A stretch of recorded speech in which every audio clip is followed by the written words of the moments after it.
Not yet. Go. So good afternoon, everybody, and welcome to this afternoon session of this summer course of Strengthening European Identity Through Culture and Education and how to manage it. We dedicate today the topic to innovation and creativity to foster entrepreneurships and economic development. And we have here with us now Steve Austen, who is director of the MBA Culture, Heritage and Citizenship Project, a member of the Netherlands Business Academy and permanent fellow of the Felix Meritis Foundation. He's going to talk to us about cultural identity, what does it mean, and how to deal with the consequences of the identity debate in Europe. Very interesting and challenging question. Steve, I'm sure you will answer that. The floor is yours. Thank you.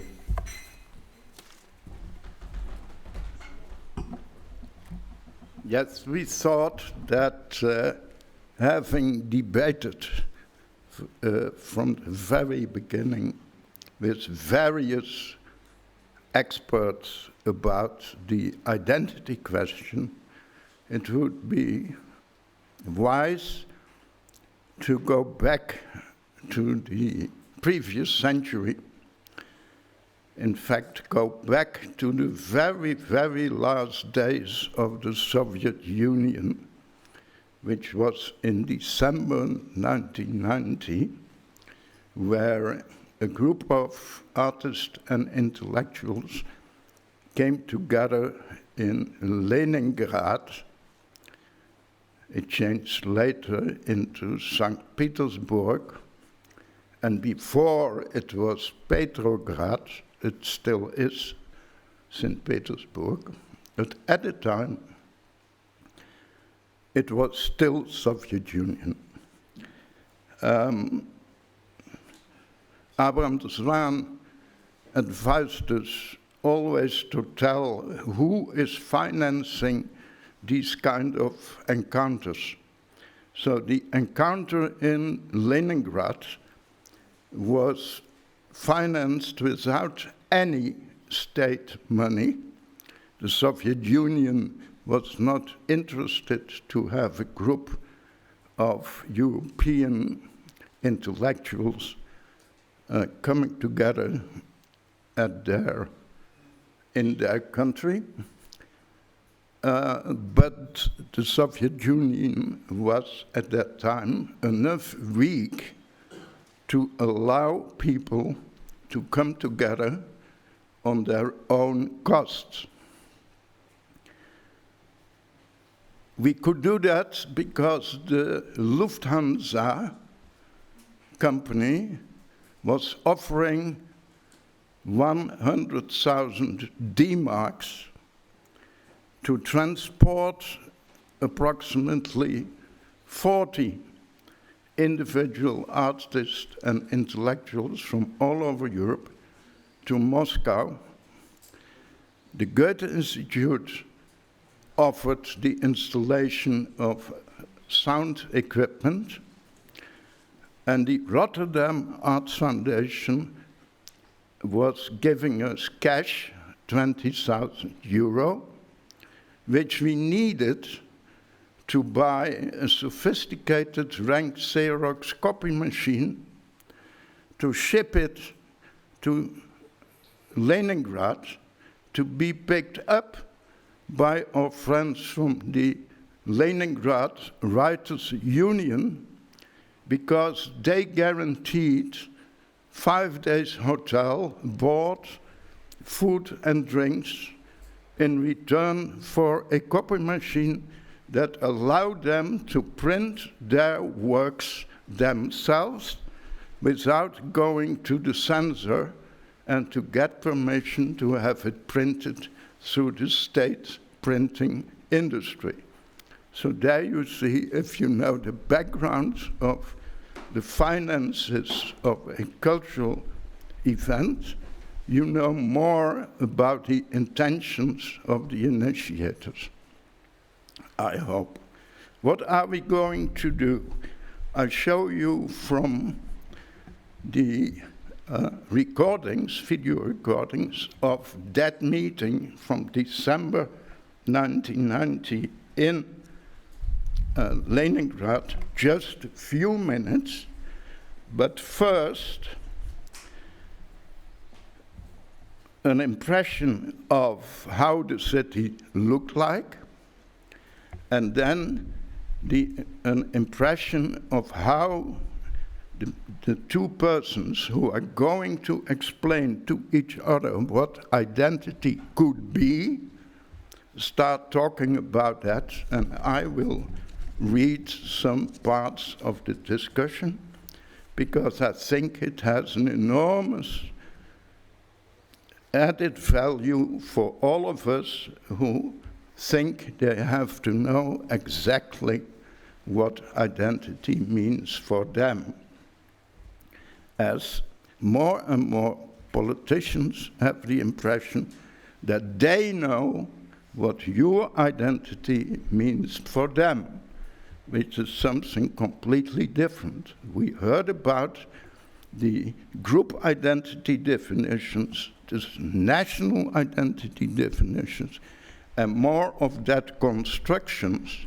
And I do hope that this discussion between Andrei Senyavsky and Andrei Bitov will instruct us that you have really to think about these notions before you ever can claim that you know what the identity of your citizens has to be. Why Senyavsky? As you can read here, Senyavsky was one of the very last so-called dissidents that were punished by the Soviet government in the so-called tribunals, which were there to impress and repress the local intellectual and artistic community and to impress the West. So Andrei Senyavsky and Yuri Daniel were the last two which were taken to court because their works were published in the West. They both were convicted under the Soviet law of anti-Soviet agitation and propaganda, and Senyavsky was sent to a labor camp for 7 years. A labor camp is not so much about labor, but much more about camp. And Senyavsky survived, and after that he got permission to move to Paris. So we will see the two personalities, already Senyavsky already rather old, and Bitov in his 50s. Andrei Bitov was rather famous in the Soviet Union as a leading writer, and Senyavsky was world famous because of his symbolic representation of the dissident movement. Senyavsky joined us to go to Leningrad, and it was, in fact, the first time he came back on Russian soil without being hindered by the state police. So all of that was a kind of interesting pressure cooker for all people there, and we had this 1 week to talk to approximately 40, 50 Russian writers with the translation equipment of the Goethe Institute.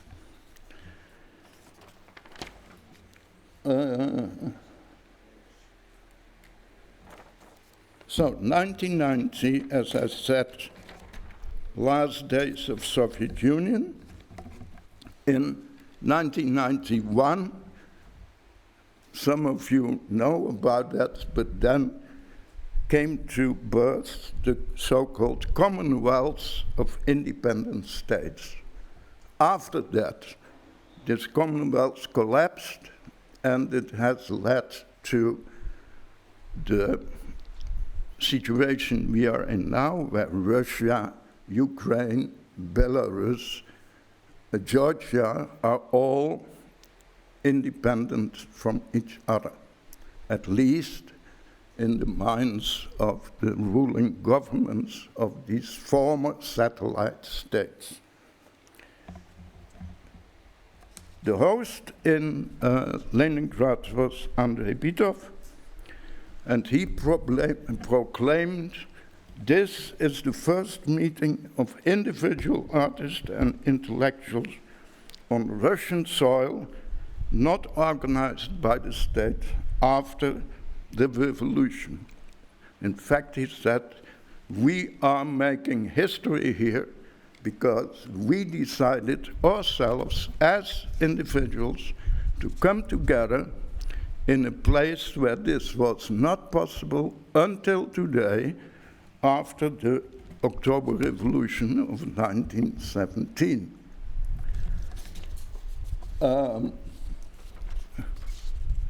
We will start the video uno, but before I have to tell you, Linda was there too, and if your ears are capable to detect the sound, you can hear where she was. Okay, uno.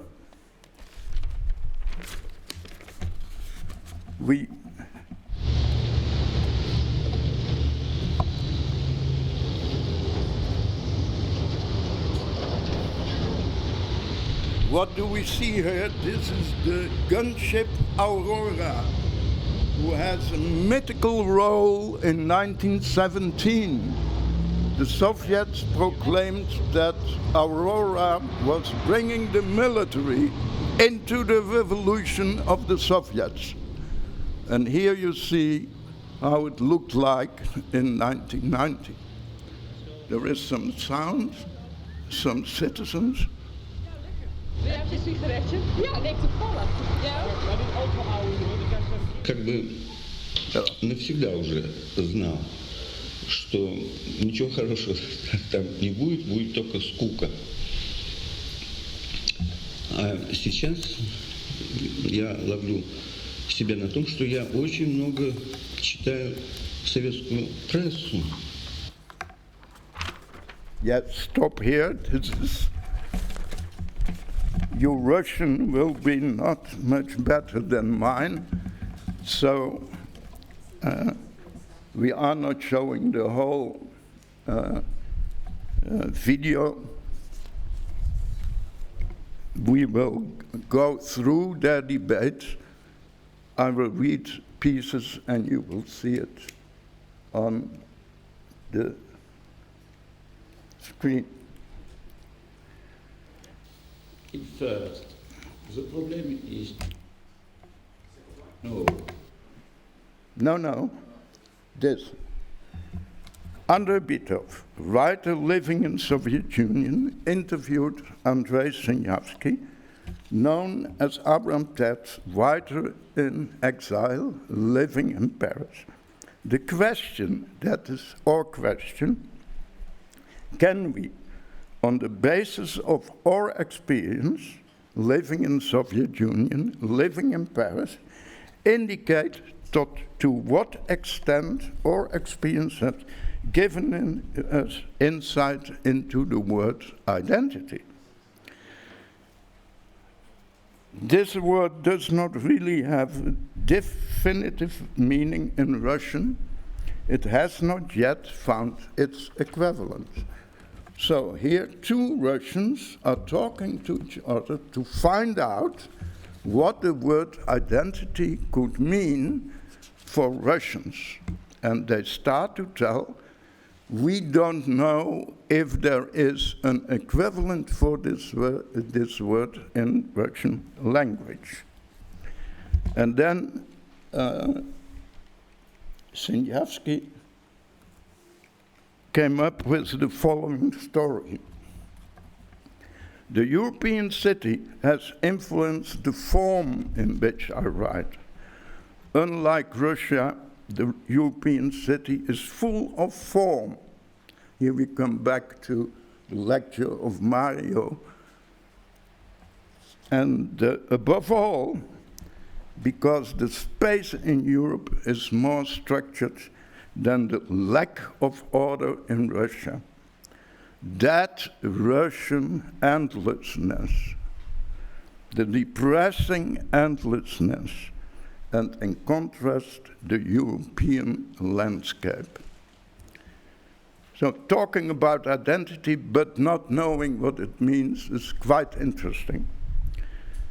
This is recorded by the eye, assimilated as form, again, form, and I approach a text as I approach space. That is how I see it. As a writer, I simply devote a lot of attention to such matters as style, the construction of the sentence, in short, the problem of form.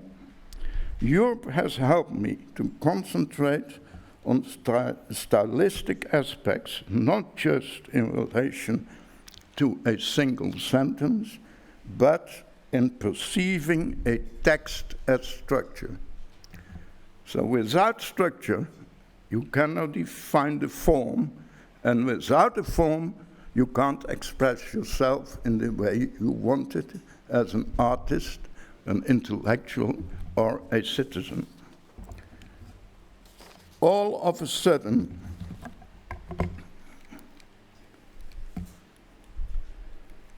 you are there in Europe.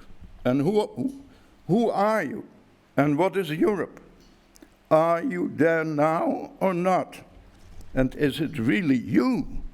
And has what you see and take to be real anything to do with Europe?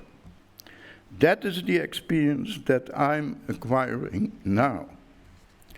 Perhaps the difference between the two of us is that you have, Seniavsky, already been living in Europe for a long time, and so are not so greedy and hasty to immediately understand everything, because tomorrow I still have this feeling this is possibly may be over. And in your curiosity to understand things, you swallow them whole. You can't digest them. But if it doesn't come to a stop, says Bitov, I think that identity will eventually find a word of its own in Russian. This is 30 years ago. So I think that we have more or less told each other why we don't understand the question, what is identity? So here, Bitov ends. I think that we have answered the question by explaining to one another that we don't know what the word identity means in Russian. This still is the case, my dear friends. At the moment, there are living in Russia 145 million Russians who are never, ever using the word identity because it doesn't exist in Russian language. This is, of course, very, very supporting for us. One, take the strange situation that there would have been such a word in Russian. Then we would have to discuss, probably, through the public authorities about the national identity of Russia promoted by the Russian government. Since there is not a word for it, you see, if you think, did you ever see on television Putin talking about Russian identity? I didn't. So, European Union, which now have included former members of the Soviet Union, and in every member state there is all of a sudden an identity debate, like Poland, Bulgaria, Romania, Hungary. This is not happening in Russia. So the 400 million Europeans, which are amongst each other every day and every minute, trying to find out where they are, who they are, if national identity applies to them, don't have to be, can be sure that the 145 million Russians will leave them alone with their debate. And probably they like that, at least the Kremlin, because then they can use other ways to hinder or block the interest of the European Union. So what will be my message out of this? First, identity is a construction. Siniavsky says, I can't find form in Russia. This endlessness, this permanent not knowing where I am. But in Europe, I do find form. And form gives me the freedom to do what I have to do because I know where I am through the European landscape, which is in itself constructed by the European citizens. So therefore, I prefer not to take the definition European identity in the, say, traditional way as connected to a nation or connected to geography. I would say European identity probably, and it differs from Asia and Africa, can be found in this strange, organic development of the European city. There is no European city that is alike another European city. All cities are different, but they are also alike because they are the product of citizens' activities. The word citizen is connected to the development of the city, the scale in which citizens emancipated themselves and finally became their own rulers. And this is rather unique for Europe. So Mario's inspired lecture is about that. Go and look into the city. Find out why it looks like it looks because of the connection with the European landscape and the development and the stratification of the citizenship, the citizens who were responsible for the development of these phenomena that you can't find elsewhere on the globe. So, to come to the conclusion, identity is about I. There is not the word we-dentity, then you have to go to the dentist. So identity is you yourself finding a form, that is the construct, in which you can take part in societal activities, express yourself, develop yourself, without being hindered by any group pressure that is in fact included in definition of collective identity, like national identity or regional identity. These definitions do not take into account that every citizen is permanently working and changing his or her own identity. So Europe, since the Treaty of Maastricht, is a union of member states and citizens. So this applies for all 400 million citizens, and therefore the European identity is the interaction between 400 million individual identities. And this is unique because this is guaranteed in the European institutions, the Treaty of Lisbon, and in the high level of discussing practices, dialoguing, and political tolerance. Let's stop here, otherwise I'm making too much propaganda. We now go to, no, I want to say this. Probably, so this Putin is a strange guy. Where in the world can one find a general director of a central bank who is a woman? In Russia.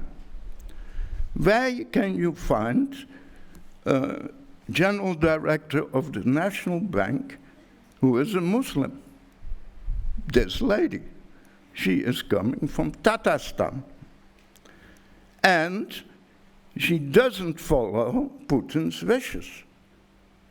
Putin wants to have the interest low, like his colleague in Turkey. This lady last week raised the interest rate with 0.25%, and she's still there. So hopefully this absence of identity debate allows individual people who otherwise would have hindrance in other countries simply be part of society, although it is not our society. So some things, some phenomena probably are good in a world where you are not talking all the time about identity. Now we go to another short video. It's Edgar Morin.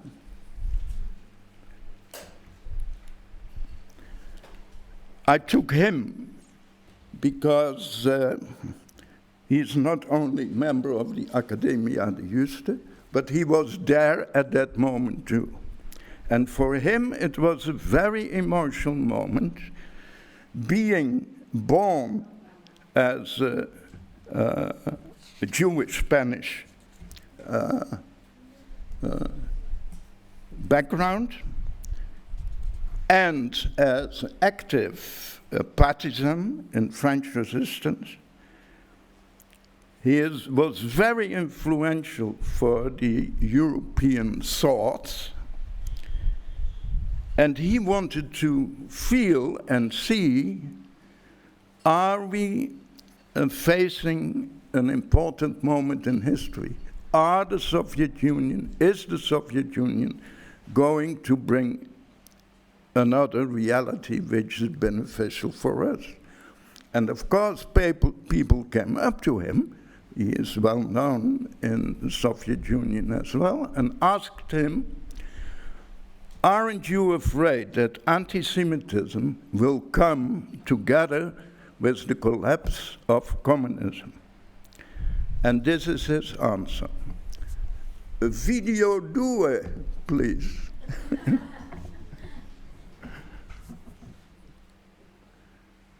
The problem is to With know sound. if the manifestations of anti-Semitism are something new, a new development, or if it is only the liberation of speech, the freedom of speech, that makes apparent an anti-Semitism who was yet here. By example, a friend of Moldavia Moldavia were many Jews. He said that before, when a drunk man in the street was saying "Abat les Juifs," an anti-Semitic word, expression. Immediately the militiant take it, go to the post of police, and this man goes a night in the police, and after immediate sanction. Now, when this man says the same thing, nobody says nothing. It is not a new anti-Semitism in this case. It is more easy, but it is, I say, a consequence, inevitable consequence of the freedom of speech, It is, we cannot avoid that hidden currents can express themselves. Thus it is a question, something new or something old that we can see now because we can see all the things we were occulted before. I can say the same thing for France, by example. In France, we have not only anti-Semitism, but we have also racism against Arabs, people of North Africa, and so on. And the problem, for me, it is my opinion, it is the actual realities, Anti-Semitism, racism are not eradicated. They have roots, and deep roots in our society. Because you take the anti-Semitism in Western countries, in France, by example, it was residuals of medieval anti-Judaism, You have residual of the strong anti-Semitism of right parties before the Second War. You have residual of Nazism, anti-Semitism. But they are residuals, At my sense, it is not something new. But I want to say that till now, we must be vigilant, but not in a situation in alarm like in a inundation and so on. But we must make attention, because if some crisis, I don't know what type of crisis, see some crisis, deep crisis in our societies come, it is possible that you have a new development of anti-Semitism, because always the problem of bouc émissaire, I don't know, scapegoat, can say in English. But you can take the historical case of Hitler. Hitler, during more than 10 years, Nazist party was a very little party, minority party. It becomes suddenly a huge party because in the condition of the great economic crisis and the consequence of this crisis with the consequence of the Treaty of Versailles, of the national humiliation of Germany with the Treaty of Versailles, make a combination, explosive combination, that made the great development of Nazism. And I say, if the great crisis not succeed in the 30s, maybe Nazism will remain a minority party. I can say the same thing today, not for Nazism as Nazism, and not for Stalinism as Stalinism, because I think that these two forms of totalitarianism are dead. But totalitarianism in itself can find a new type, a new form, And we cannot say that all possibilities of totalitarianism are dead for the new century. Maybe a new combination, can make a new type of totalitarianism. And in this new combination, you can introduce anti-Semitism. In conclusion, I say, we must wait and see, not wait in the sense of passivity, but we can see with a great attention all the problems now, today, and all the developments, because if some crisis succeed, it will be a very dangerous situation. We are not in some people think that after the end of totalitarian communism, we enter in a period only with problem of nationalism and problem of economics. Truly, we must encounter a great problem of nationalism and great difficult problem economic. But you know, a new mythology can. People cannot live only in the immediate day after day. You know, go to see TV, to buy things, and so the daily life. You know, I said to himself, l'homme ne vit pas que de pain. We don't live only with bread and with TV. You know. I am sure that a great hope, great mythology, great religions can make a new birth, but with a new shape, new type. And we must be very vigilant, because we must always expect the unexpected, because always the unexpected arrive. Gorbachev was unexpected, it was a very good unexpected, but maybe a bad unexpected can arrive. My English is very bad, excuse me. Okay. Miguel?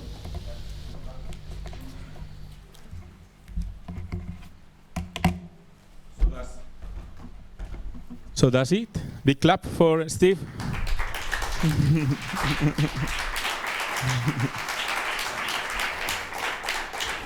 He did it great, and I'm very happy you shared with us this video. I didn't know about our academician, Edgar Morin, who was also a visionary in some way, because the work he said a long time ago are happening now. Or we have this risk that this happen, maybe in another shape, in another way, but we have this risk, and we have to fight for that. So you raise also this question of, well, no raise, you explain us this question of identity, and maybe I got more confused right now. Oh, that is a good start. So yeah, you can. No, So- yeah, that is, Edgar Morin says, we have to be vigilant. This is not only to see strange uprisals of racism and so on, but also the, I would say, cheap forms of feeling comfortable. I was taking part in a debate in Edinburgh, in Scotland, and then I came to the conclusion that this debate, financed, and I wanted to know who is paying for it. This was a combination of 2 Scottish universities and the Scottish Arts Council. And the mission was quite clear. It looked academic, and it looked dialoguing, but the message was, European Union is bad, an independent Scotland is what we want, and you have to support us. And then they raised the question, can national days support the Scottish national identity? This, of course, is from taught at universities, this kind of stupidities, I thought.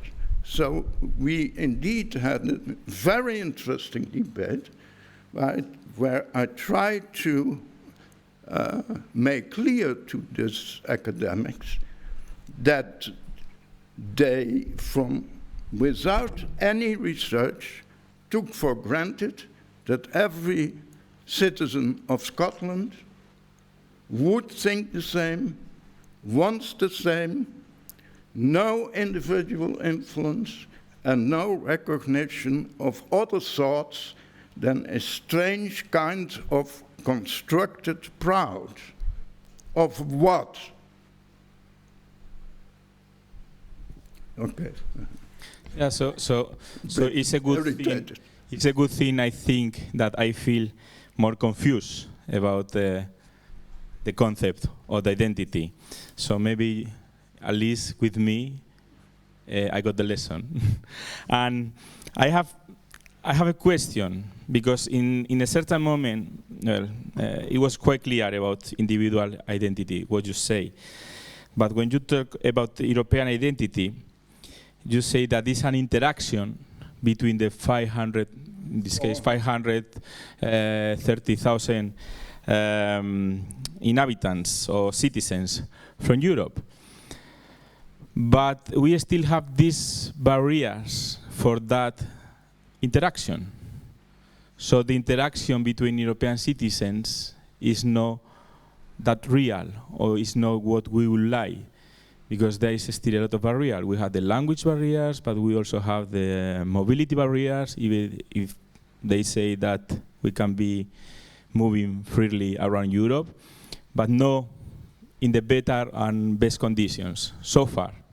And I have experienced that. So,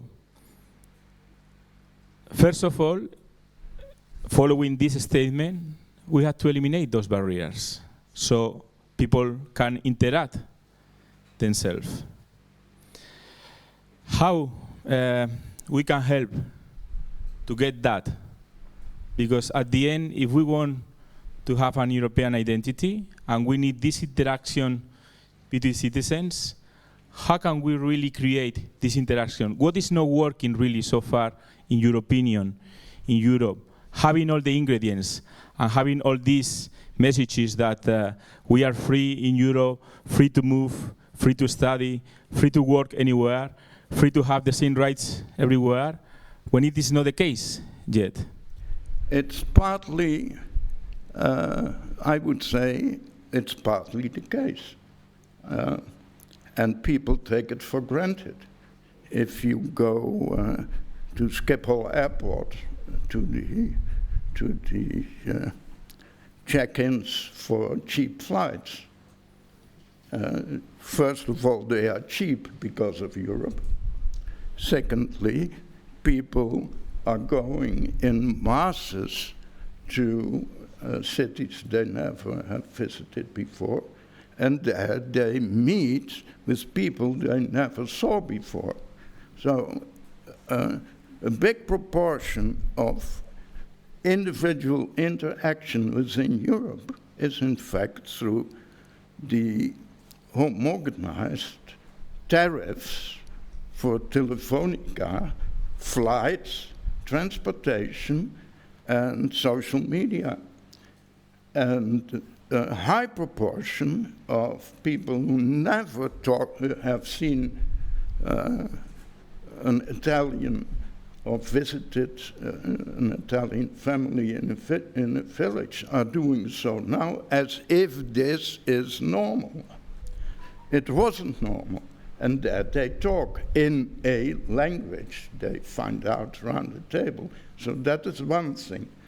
But more importantly, therefore I like the first presentation, this idea to use the doubling of the Erasmus to not only spread this mobility through academic institutions, but probably also through cultural institutions and through youth institutions.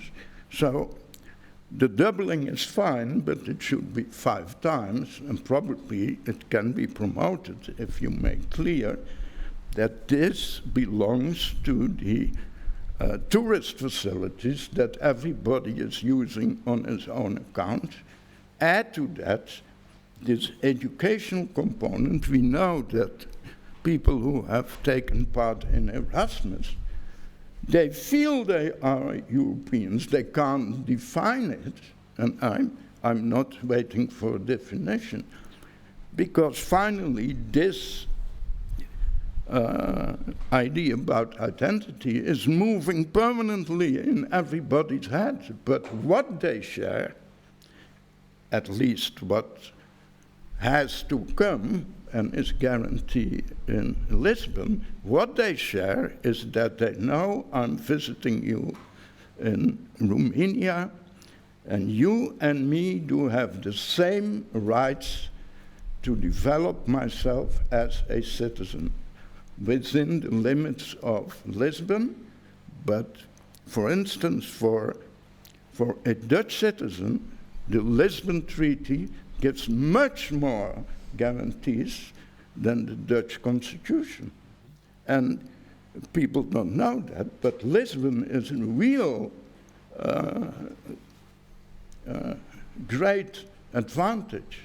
And therefore, the younger generation is, of course, improving that. But I like very much this mentor-alike proposal from the first group.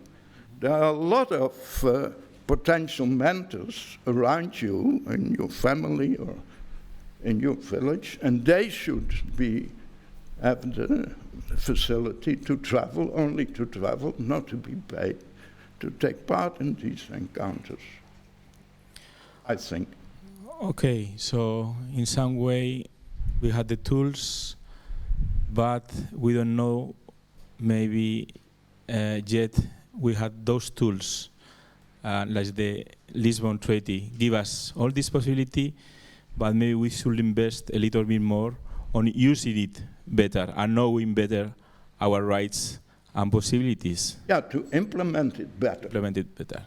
Okay, questions from the floor? Give me 10 minutes more, just in case. Susan? So, which is your feelings about these declarations from these two videos, about these explanations and lessons from Steve? And I will ask you, what do you think is your identity? Well, thank you. Thank you, Steve. Well, I think this explanation is all a relief. I really, because we are all, as you said, trying to find our identity. And at the end, you said, there is no identity. We have more than 400 million of identities. And I think this is a relief. So that's only the thing I wanted to say. Now, what I underline is that identity is an individual, personal question. You are the master of your identity. Nobody can take it from you. As my good friend Dragan Kleichmans put it, you can lose your portemonnaie, you can lose your shoes, but you never can lose your identity because it is you, it is who you are. But you must be in the circumstances that society allows you to define yourself in the terms you want to develop yourself into a real citizen, which means no government can hinder you in expressing you. No governments can hinder you in whatever form you want to express yourself. No government can hinder you into what association you want to belong, but doesn't mean that your identity is going to the scouting group. No, you are a scout, you are a biker, you are a baker, you are a nurse, you are a dancing girl, but you stay you.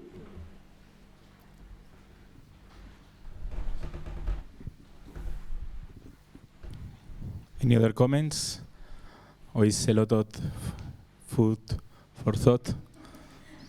Maybe. Okay. So I see the after lunch time and the big dessert you serve to us leave us in a situation of meditation. So I thank you very much, Steve, for your presentation, and thank you for this big lesson. It was a pleasure.